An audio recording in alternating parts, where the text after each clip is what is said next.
Hai, gue Rian. Gua Acong. Balik lagi di Awas Jurik. Awas, ada tante di kamar.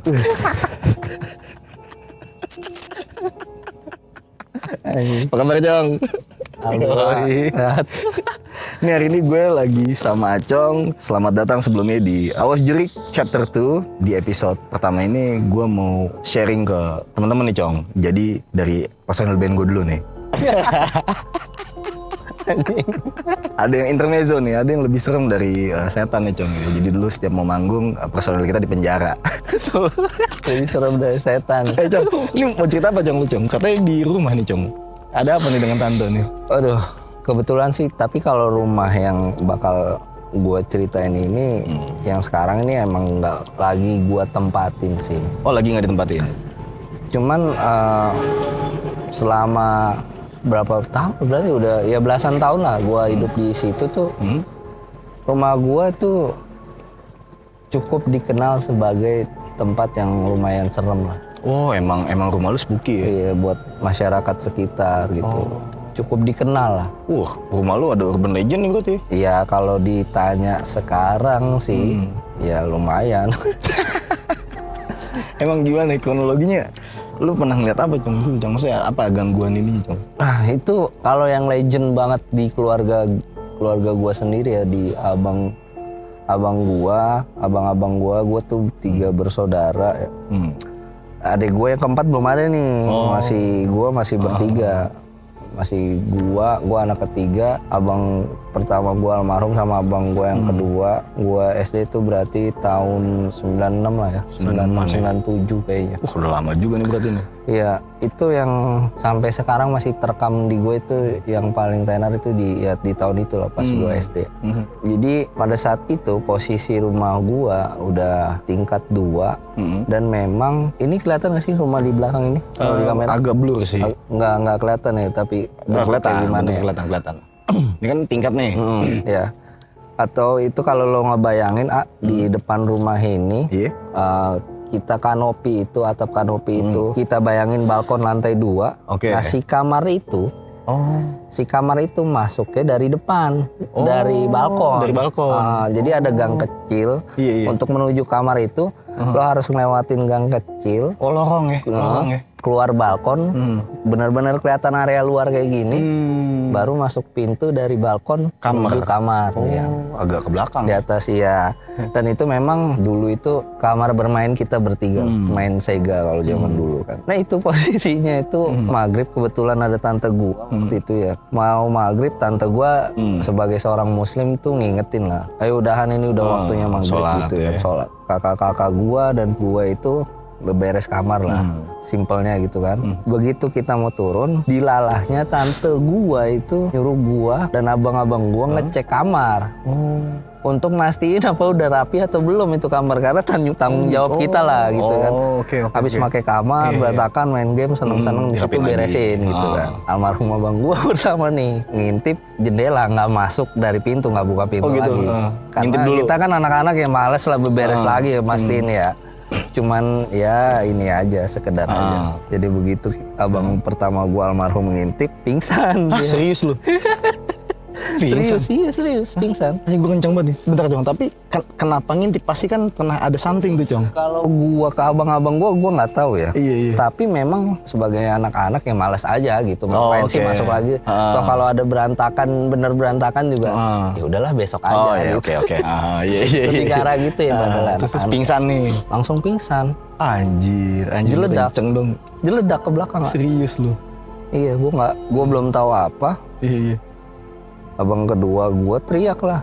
Abis teriak manggilin tante gua, abang kedua gua ngintip. Begitu ngintip, abang gua yang kedua nangis kenceng. Wah, kejer lari masuk rumah, turun ke bawah. Wah, anjing, spooky banget nih. Tinggal gua berdua jagain almarhum abang gua, dan gua posisi masih kecil, paling kecil waktu itu ya, SD. Bingung, nggak tahu harus ngapain. Jagain abang gue yang saat itu pingsan, nungguin tante gue dan abang gue naik lagi itu karena jadinya agak lama karena tante gue berusaha nenangin abang gue yang kedua. Iya. Karena abang gue nangis-nangis jerit, kenapa nih kan? Dan yang pertama pingsan. Iya, jadi mungkin tante gue juga nggak tahu kenapa kan, mungkin kirain berantem lah abang sama ade. Karena begitu agak lama, gua pun coba ngintip. Oh lu ngintip juga nih akhirnya? Gua coba ngintip Iya, akhirnya. Begitu gua ngintip, terkesan tidak ada apa-apa gitu kan. Oh gitu. Karena percaya atau enggak penglihatan gue semuanya hitam gitu, kasur hitam. Oh lo ngeliat dalam kamar hitam gelap? Iya, Gelap. karena gue pikir memang juga tadinya gelap gitu kan. Kasur hitam, lantai hitam. Ya, berarti kayak ditutup ya? Iya, karena Nggak memang kelihatan semua kan? karena memang posisinya kacanya juga waktu itu kan kayak kaca nako gitu. Memang warnanya warna-warna iya, gelap. iya. Cuman cukup jelas untuk melihat ke dalam. Kan. Tapi ini gelap. Cuman ini memang beda, hitamnya itu hitam pekat gitu. Kan. Iya, kayak ditutupin. Kasur hitam dan lantai hitam, dan terlintas sejenak di kepala gua ingat posisi itu lemari di sebelah kanan. Gue mencoba melihat ke arah lemari itu, ternyata lemari gue juga hitam. Anjir kenceng gue. Di situ gue mulai udah sebagai seorang bocah mulai ada yang tidak benar. Udah mulai nohit nih. Udah mulai noid. Kalau gue inget sih sebenarnya sekarang anjir. mungkin gue sekarang bisa ketawa-tawa karena memang gue udah mulai berani lah. Iya, udah gede. Cuman pada saat itu memang posisinya sangat menyeramkan karena begitu gue ngeliat lemari hitam, di situ gue mulai merasa sadar ada sesuatu udah nggak yang beres. janggal. Iya, udah nggak beres nih. Karena lemari gue warnanya bukan hitam pada saat itu. Ya warna-warna kayu Olimpik lah, lemari Olimpik zaman dulu Ada lah, terang tahu tuh. lah ya kan. Iya dia terang, tapi kenapa warnanya hitam gitu kan? Begitu gua ngelihat, gua susurin dari bawah ngeliat kasur lantai hitam, lemari kok hitam. Gua begitu ngeliat ke arah atas, di situ ada tante lagi duduk. Wah, dan itu rambutnya nutupin sampai kasur. Anjing, serius lu Cong. Anjing gue kenceng bro. Wah, Di situ pun gua hampir pingsan serius lu Cong. demi itu Anjir. Terus. yang cukup menjadi urban legend bagi keluarga gua ya. Dan itu kita bertiga yang tahu lah, gua, abang gua dan almarhum abang gua. Lu cerita sama tante lu akhirnya? Di situ gua udah nggak bisa ngapa-ngapain lagi. Gue cuma nangis di samping abang gua aja. Abang gua pingsan. Begitu gua ngeliat itu dan gua nggak bisa teriak. Anjir. Nangis pun gua nggak ada suara. Iya. Lebih ke arah lu nggak bisa ngapa-ngapain gitu. Iya. Ya kayak ngeliat. Iya. Udah begitu aja gue shock banget itu. sampai mundur duduk di samping abang gue yang lagi pingsan itu ya kayak gitu gue posisinya. Shock banget. Sampai akhirnya tante gue naik, kakak gue yang pertama tetap di bawah, baru nurunin abang gue, ya kita coba ditenangin lah. Dan memang Ya sekeluarga tahu nih akhirnya kan. sekeluarga tahu. Dan kalau nggak salah waktu itu ada om gue juga, ada om gue. Dalam tanda kutip juga waktu itu sebenarnya memang sampai sekarang dia di keluarga gua kita taunya dia orang bisa lah gitu. Oke, punya gift lah ya. Iya punya gift. Dan ternyata di umur yang masih belia itu iya ketika gue dikasih diobatin lah ya kan sama om gua ini, om gua pulang. Om gua pulang cerita gini karena sebenarnya tante gue juga dia bisa langsung percaya karena dia memang ya nggak mungkirin adanya kayak gitu-gituan. Ya, dia percaya lah.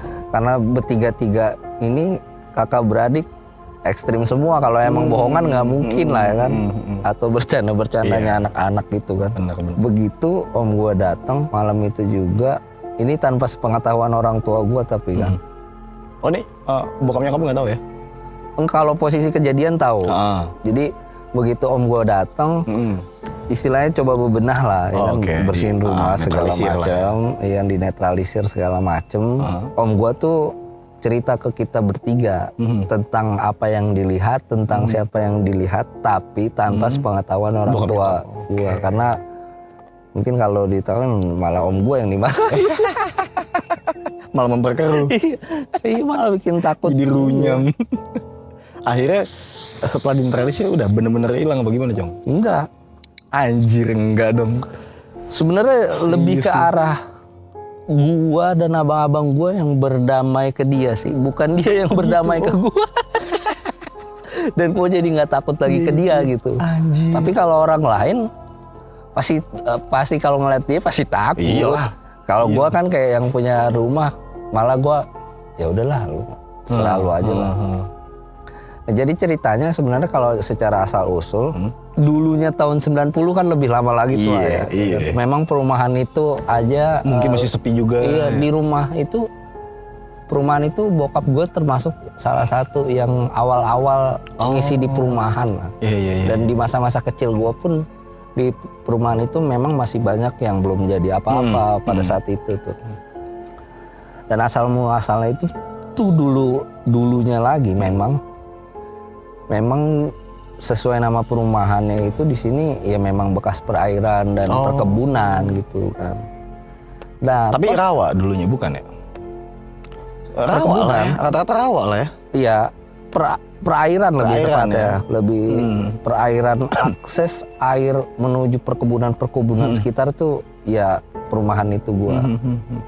Dan tepat persis di rumah gua itu dulu terbangun pohon besar yang memang pusat jadi tempat tinggalnya dia gitu. Pada saat pembangunan perumahan itu memang disisakan satu pohon waktu itu. Pohon apa tuh? Di rumah gua tuh dulu ada pohon kelapa. Pohon kelapa? Iya, cukup gede dan cukup produktif. Cuman entah kenapa waktu itu sama bokap gue ditebang. Loh, Ditebang karena memang mau bangun teras apa segala macem gitu kan. udah terlalu riming kayaknya pohon kelapanya. Pohon kelapanya ya nggak kepake lah ini. Mendingan bagusin rumah gitu. Taunya itu rumahnya dia. Lu bagusin rumah gue, rumah gue digusur kata tante ya kan. Baru kali ini cuma si tante doyan pohon kelapa ya. Biasanya beringin nih. Nggak ada lagi kali. Nggak ada lagi. Ada pohon kelapa ya udah. Iya deh. Digusur juga. Manusia maunya apa? Kan kasihan jadi nggak bisa minum hidrokoko. Oh jadi ternyata emang historikalnya tuh itu tuh pohon kelapa itu ya huniannya si tante itu. Iya. Dan gue sebenarnya gue juga, tapi gue nggak tahu ya sebelum kejadian itu abang gue ini berdua mengalami apa di rumah gue nggak tahu. Oh lu nggak sebelumnya nggak pernah ada cerita nggak pernah dari abang ada cerita dari abang gue atau apa. Tapi yang begitu mengagetkan itu ya kejadian itu. Berarti kejadian lu abang lu ini ngelihat setelah pohon kelapa ditebang ya? Iya. Iya kan ya? Itu sudah jadi balkon. Sudah jadi balkon. Oke. Karena di bagian balkonnya itu ya tepat persisnya itu pohon kelapa itu. Nggak mungkin kan balkon dibangun nabrakin pohon kelapa, pohon kelapanya minggir gitu kan. Awas gitu. Iya gitu.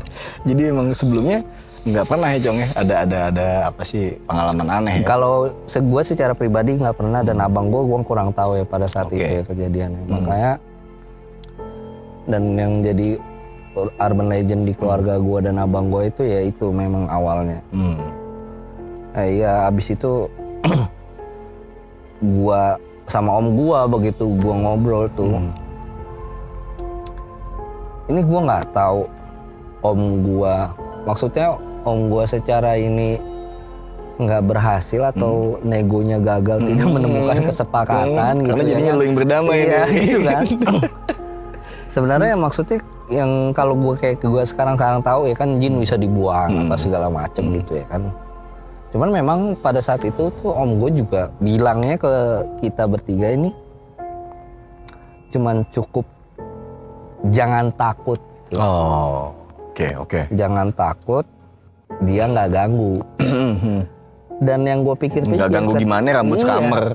nggak akan, maksudnya jangan nggak ganggu gitu ya. Akan sampai yang seperti banget. Itu lagi gitu atau bakal kesurupan atau apa dengan keluarga gitu, nggak akan kayak gitu kata om gue. Cuman seiring berjalannya waktu kayak gue pas SMP mikir berarti om gue nggak bisa ngusir. Nggak bisa pindah, nggak bisa cabut, dan dia memang sampai kayak gue tuh kuliah tuh memang masih ada sih gitu kayak. Emang Yong, sampai lu kuliah pun sempat ada tuh? Masih, masih. Temen-temen gue tuh banyak di tukang dagang tuh banyak yang serius lu? Iya. Apa Jong salah satunya Jong dari temen lo? Iya dia juga tante. Dia lagi? Dia aja. Itu kan kalau rumah gue tuh kalau lo lewat depan rumah di bagian kamar situnya ya terutama sekarang itu dia modelnya jendela nggak bisa kebuka, cuman kayak yang bentuk jendelanya tuh yang kayak tapal kuda gitu doang. Oh, oke. Jadi iya. Jadi kayak aksennya itu kayak aksen. Ih, 90s banget ya. Iya, lama model lama gitu ya. Rumah Susana tuh begitu tuh. Di situ banyak yang ngeliatin Cak Farhan, Cak siapa ya pokoknya tukang sate itu gue lupa. Ya kalau lewat kadang-kadang sering lihat di jendela ada. Padahal kalau masuk secara ini ya tinggi ruangan, itu jendela posisinya kalau udah di dalam ruangan itu seleher, itu berarti tinggi banget kan. Dan dia itu kelihatan dari bawah, dari luar ada di jendela, berarti ini sosok apa gitu kan, tinggi banget ya. Anak basket dulunya. Lebih ke poli sih gitu. Lebih ke poli sih perempuan poli. Anjir. Cuman akhirnya lu pindah tuh tahun berapa, Cong?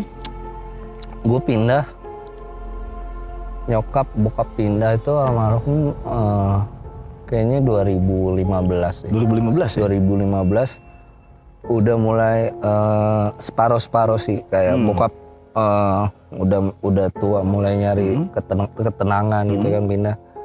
Tempat gua kayak sama abang-abang gua tuh tinggal di situ, bokap nyokap di mana gitu. Oh, justru lu malah sama abang-abang lu masih di situ kadang ya? Masih di situ kadang. Semenjak bokap gua, awal-awal bokap gua pindah, gua masih sering lah. Oke. Kadang nginep di rumah bokap, dan memang ya di situ juga makin membuktikan ternyata bukan gua dong yang lihat. Iya, gitu. sampai si Ca and the Gang juga dan teman kampus lu ya. Dia yang ada sih yang lebih parah cerita. Ini bukan teman kampus gua, teman tongkrongan gua. Di rumah ini nih. Di rumah ini nih. Wah, anjir, gimana tuh? Jadi ya lu tau lah anak muda ya kan, rumah kosong, kesempatan manggil temen-temen lah ya kan. Iya kan, iya lu ngapain di rumah ya, minum segala macem. Nah kita nih lagi ngumpul nih sama anak-anak di rumah gua di teras rumah sama yang lain. Teman gua satu di dalam. Oke. Dilalahnya teman gua di dalam rumah nonton bokep, si anjing lagi nonton bokep. Padahal kosong ya, ajak aja ke. Iya gitu banget. Terus lagi nonton bokep, ya gue di depan kan, tiba-tiba temen gue keluar, mukanya pucet, ditanya kenapa, diem aja. Anjir, mukanya pucet dong. Iya, temen gue pucet sampai pucet ketakutan, ditanya diem aja, ya udah nggak berselang lama besoknya balik, besoknya baru cerita. Jadi lu kalau ke rumah gua menuju lantai 2 itu di rumah gua, model tangga kan gitu ya, kayak lu naik tangga lama-lama kan ketutup tembok lantai 2-nya kan. Dari mulai lu kelihatan badan lu utuh, lama-lama tinggal kakinya doang sampai lu lantai kedua hilang gitu ya kan. Ya lu bisa bayangin sendiri lah, di posisi bagian ketika lu naik, badan lu udah separuh nyampe lantai 2, itu kan tinggal kaki lu doang kan yang kelihatan ya. Nah, posisi TV itu ada di bawah tangga gitu, Pak. Jadi lu tepatnya di sini, lu nonton TV di situ, tangganya di atasnya gitu kan. Jadi begitu temen gue lagi nonton, ya kan, tiba-tiba di bagian, berarti bukan di kamar lah ya ini ya? Bukan di ruang tamu. Jadi di bagian tangga yang kira-kira kelihatan tinggal kakinya itu. Iya anjir sih. Tiba-tiba keluar pala. Anjir serius lu Cong. Itu cerita temen gue yang ngalamin, dan temen gue yakin nggak bakal bohong lah soal gitu. Karena pada hari H gue flashback lagi ya, memang dia juga sekut habis itu soalnya. Iya, nggak mungkin. Kasarnya kalau cerita bohong ngapain, dan pada hari H kejadian memang gue ngeliat mukanya pucet, dan gue juga udah feeling pasti ngelokit ya, bahasa dulu ya kan. Gue tanya lu ngelokit ya? Ngelokit tuh ngeliat? Iya, diem aja gitu. Diberani-berani namanya lagi nongkrong ya kan, biar tetep asik aja tongkrongan. Padahal pucet lagi nonton bokep, asik-asik. Tiba-tiba katanya ada pala turun begini. Anjir. Ke bagian tangga yang tinggal setengah kaki gitu doang. Itu jump scare anjir. Dan dia awalnya nggak itu apa ya kan. Serius lu? Dia nggak notice tuh? Awalnya nggak notice. Terus? Cuman karena sekelebat mata ini ada dia baru dia fokusin. Ya anjir. Anjir, pantas dokem. Gue yakin dia pasti kapok ke rumah lu tuh. Sebenarnya kalau kapok main sih nggak nginep lebih tepatnya yang kapok. Iyalah pasti. Main sih main tetap main. Sampai gua pindah dan itu pun ya masih jadi kenangan aja sih. Dan rumah itu statusnya dijual ya Cong ya kalau nggak salah ya. Kalau sekarang Apa sih gimana? Masih kosong kan? masih kosong, nggak dijual juga. Oh nggak dijual? Nggak dijual juga. Karena apa ya? Kenangan sih ya. Iya, gue tuh kayak kalau keluarga gue kayak sama abang gue dan adik gue tuh lebih sepakat kalau nanti ini tempat ngumpul keluarga tuh ya rumah itu. Rumah induk ya. Rumah induk. Rumah gitu. induk ya. Jadi mudiknya ke situ. Banyak kenangan sih ya. Anjir. Oke mungkin itu aja kali ya Cong ya di episode kali ini ya, di Iya. season ini. Gimana, tapi Bangsat. lumayan lah ya. Gila sih anjing, gila banget sih. Ya kalau Kenapa sekarang- malah justru cerita temen lu ini lebih jam scare buat gue. Iya. Pala dong anjir. Kalau diceritain yang dari sisi keluarga karena dia mungkin nggak bakal gimana Iya, kalau sama tamu mungkin Nah iya, lebih ganjen. iya bisa sih. Iya.